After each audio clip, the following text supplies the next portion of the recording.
talk all the time through Twitter. Yes. In fact, I think it's the only way we talk. So, you know, it's what did you do after the networking event? Right. Because those are important and they're key drivers, but you got to follow up and you got to make sure you're connected to those individuals that you just met. Oh, without question. So the thing is, I'm wondering, what do both of you feel, what is the future in the sales world or the marketing world? It's become so complex. And do you look for an acceleration of the complexity, or what do you think, John? I think technology has made it easier. I mean, like I just kind of illustrated how easy it's going to be for me to follow up with Kenny. I don't even need his business card.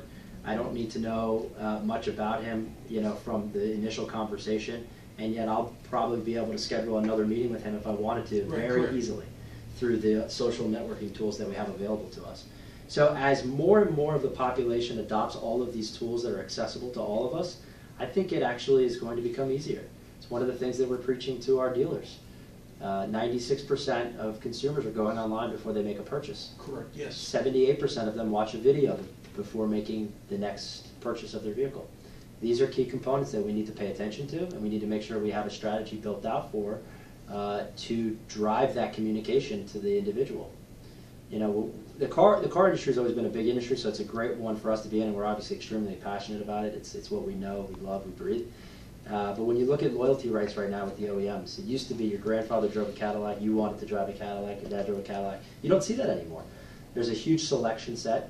There's different models all across the different brands. Certainly the financial components are going to be there, and they're going to put you into a different category. But what's going to keep you loyal to the dealer that you bought your last car from? We believe it's through communication. And it's through how they're communicating with you. Are you communicating with them the right way? Are you emailing them and understanding their email is that important? That's the same thing really that holds true in business. You know, when you get that general managers or the person that you're looking to close that business, you get that email address, are you wearing it out? Are you just tossing it into Salesforce and the guy gets an email from you all the time with things that don't matter to him? Or are they specific and personalized to what that conversation was and that you know are key components that he's looking for to drive his business?